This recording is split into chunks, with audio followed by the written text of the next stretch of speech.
What up guys, welcome back to the fish room. Today's video, I figured I would talk about how do you even end up having a fish room, having a bunch of different fish tanks. You know, a lot of people don't really show how you end up here and what you need. They really just show you when it's all a bunch of tanks. So I figured I would do a video today and kind of show you guys how you get to this point and what items you need to have a fish room and what items you need to keep your fish room running. So we're gonna hop right into it with item number one that you need. So number one obviously is gonna be a 5-gallon bucket. I feel like I couldn't do anything in this fish room if I didn't have that bucket. Pretty much everything I do is with this bucket. So item number one is a 5-gallon bucket. I feel like this one's pretty self-explanatory. I put all the water in the bucket. I do all my water changes with the bucket. Pretty much everything's done with this bucket here. The whole fish room is run with a little bucket.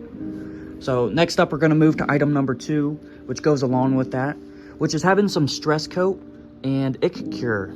I really don't go anywhere without these two on me. I always have some ick cure because when you get new fish, you know, they get sick. And I always have medication on hand because I'm not new to the hobby and I know that fish get sick, so I always have medication on hand. And I recommend having medication and stress coat at all times. So that's number two on the list.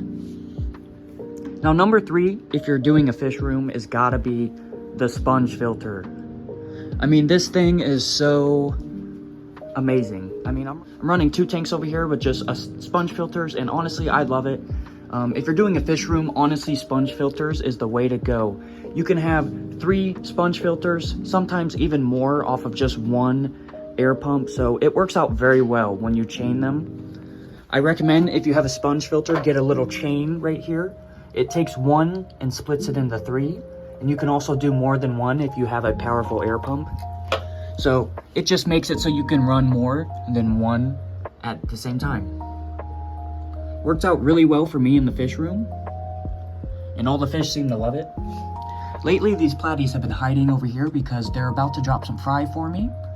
So that's why I have this little fry box set up here. Anyways, that is item number 3, sponge filter. You have to have it. Now, I have a whole bunch of stuff here, but item number 4 has got to be a net. You can't have your fish room without a net. And honestly, they're so cheap. I've had this net here and this net here for probably 10 to 14 years. I'm not exaggerating.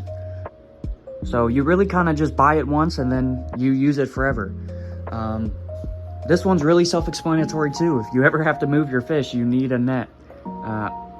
You're gonna find out the hard way that you need a couple nets. Number 5, we are definitely gonna do a hose and a gravel vac. I definitely recommend having this. I usually use this just to drain water out of the tanks. So I'll put the tank in there and I'll set the lid on it so it just sits there and drains water into my bucket. So that's gotta be number 5. All right, number 6, this one you're not expecting. You are going to need a lot of these. It doesn't look like you're gonna need a lot, but trust me, one fish tank usually takes about 3 plugs. You have to think about it. You have a light, a heater, and a filter. So these only come with about 6 plugs on them. So each one of these only does about 2 tanks. You do the math, you're gonna need a lot of power outlets. I definitely recommend getting the ones that are protected. You know, in case anything happens, they will turn themselves off. So let's move on to number 7. Number 7 has got to be, for me, filter floss. Now, I said sponge filters earlier, but I do have a couple hang-on backs. And you'll notice every single one of them has filter floss in it. I've run my whole fish room on filter floss for the last at least 7 or 8 years now. I get a lot of comments saying, you can't do that. You need to put other stuff in your filter, blah, blah, blah. I mean, honestly, all my fish tanks are super clear. I have no issues with anything going on in them. All right, number 8 has got to be a spare fish tank. Now, I know you're going to be setting up a bunch of fish tanks and you think you'll be set and you could never have another fish tank. You never need more. But then you find a fish you really want, or your fish has babies, or your fish are fighting. Something always happens where you're gonna need another fish tank. So even if it's like a small fish tank, this is a 5-gallon, I always recommend having just a small fish tank on hand Because you never know. What if my cichlids start fighting and I have to remove one? Or a fish in here starts breeding and I want to remove them so they can breed.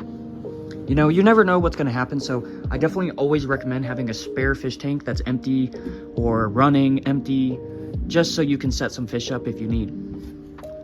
All right, let's move on to number 9, which has got to be a small cup or a small little, I don't know what you call this, plastic container, I guess. A small cup or plastic container. You might think to yourself, why would I ever need these? But I find myself a lot of times where I need to just net out one fish. And it's so easy to just scoop out a little water like this. And then you can set it right there and go ahead and net your fish out. And then I put them right in the cup there. I do that a lot when I'm transferring fish over to another tank. And then I just pour the water in. It's really easy because the little cups usually fit in any lid. All right, so number 10 is not even here on the bed. Number 10 is motivation. When you're doing a whole setup like this, you're gonna run into a lot of blocks, a lot of things that didn't work, a lot of things that went wrong. And a lot of times it just takes some motivation to get through it, to get your tanks looking right. You know, find a fish that you really love and care about. Find something that motivates you and gets you up every day, gets you excited in the fish room hobby. And find something that you want to do even if you fail. So that's my last tip for you guys. Just find some motivation. If you guys enjoy the top 10 video and stuff like this on how to set up a fish room, let me know. Leave a comment down below. And please subscribe and check out all my other videos. I have so many videos on my channel now. Thank you guys for watching. I'll see you later. Peace.